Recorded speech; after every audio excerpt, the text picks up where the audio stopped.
Bonjour. Bien, maintenant nous allons nous attaquer un peu au préalable pour faire la mise en page. Dans la circonstance, ça va être la cotation. Alors là, la cotation, c'est pas des commandes particulières, mais ce sont des réglages. Le tout, c'est de savoir quoi faire. Alors, le plus simple, c'est de s'y attaquer directement et de créer un format. L'avantage, c'est que en formalisant ce format, vous allez le mettre en mémoire et vous allez pouvoir ainsi en créer plusieurs, suivant les circonstances. Vous verrez plus tard que ce sera bien utile. Alors, on en crée un nouveau sur la base de l'ISO, celui qui est en cours et par défaut. Je vais l'appeler cote perso 01. Il y a bien évidemment que vous et moi qui saurons à quoi ça va correspondre, mais bon, c'est pas grave. On fait OK. On s'attaque maintenant à modifier un peu tout ça. Alors, quoi faire? Eh bien, il faudrait que notre cote soit à peu près équilibrée par rapport à notre dessin. Ni trop grosse, ni trop petite. Donc je regarde côté flèche ce que cela donne. Taille, vu que j'ai dessiné en millimètres, que mon élément je sais qu'il fait environ 650 de haut, millimètres de haut, une taille de flèche de 2,5 c'est trop petit, je vais mettre 20. Et en règle générale, retenez ce chiffre. 2 ou un multiple ou un sous-multiple. 20, 200.2, tout va dépendre en fait de la taille de l'objet que vous êtes en train de coter. Je sais que moi, 20 mm, ça va correspondre à peu près la partie haute de mon objet, puisqu'il en fait 625 de hauteur.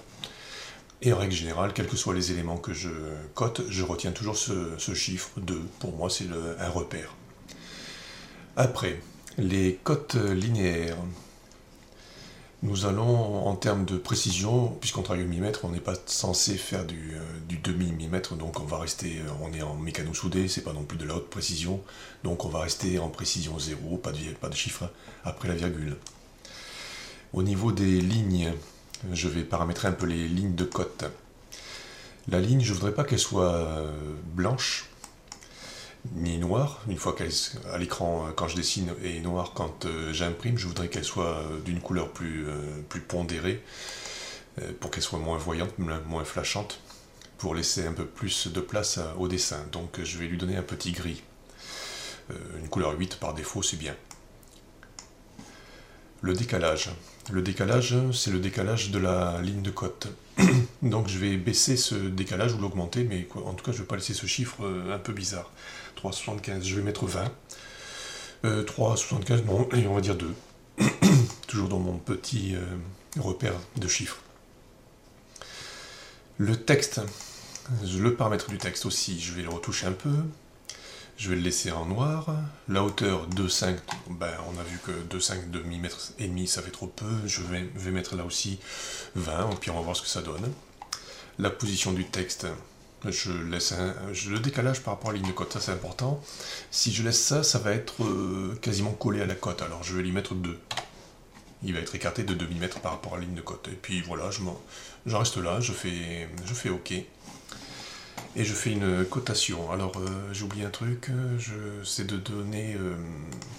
déclarer que ce style de cote, c'est le style actif. Voilà.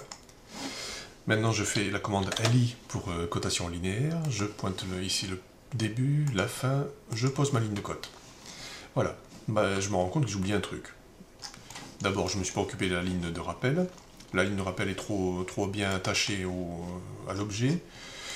Le texte est quand même un petit chouïa trop gros, je vais le baisser. Allez, je retourne mon format, style de cote,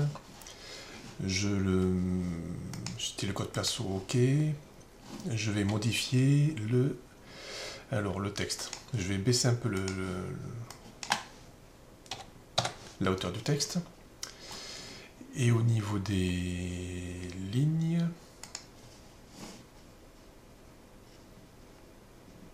non, de la cote, pardon. Alors les lignes,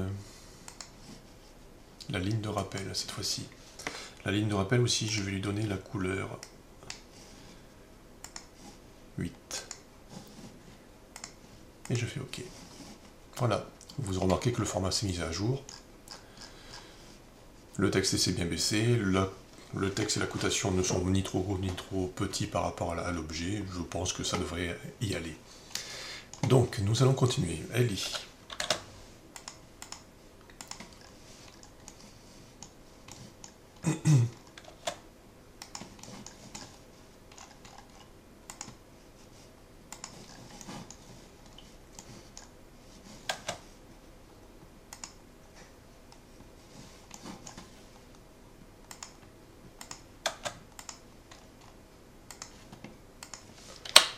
Voilà, petite ébauche de cotation. Vous remarquerez qu'ici, je n'ai pas fait la cotation, je n'ai pas mis la ligne de cote ici, je l'ai mise là. Pourquoi? Parce que c'est un simple petit congé de fabrication. Il n'a pas grand intérêt. L'intérêt pour ceux qui vont couper la pièce, c'est de savoir qu'en tout, j'ai une pièce qui fait 4300 mm de long, qu'ici je vais avoir une zone qui fait 200 et qu'ici j'ai un petit congé. Je vais voir comment faire une cotation différente. Je vais faire une ligne d'attache. Je vais faire ici un petit rappel. Et je vais écrire, si je fais F2, normalement je devrais avoir, voilà, spécifier la largeur de la note, je vais dire 10. Spécifier le texte, je vais dire 5, 5. C'est-à-dire, il faut faire un petit congé de 5 mm par 5 mm. Et je fais entrer 2 fois. Voilà. Si je vérifie, est-ce que je ne me suis pas trompé? Bah oui, il fait 10. Ah, plus. Bon, ben, je rectifie mon texte. Je vais l'éditer, ED. Voilà. Je vais dire 10 par 10. Et je fais OK. Et je valide. Alors, la cote, je n'en ai plus besoin. Celle-là. Et je dis, voilà, je spécifie qu'il y a un petit congé. Vous remarquerez que j'ai édité la cote à l'aide de la commande ED. ED pour éditer. On va voir maintenant la suite des opérations.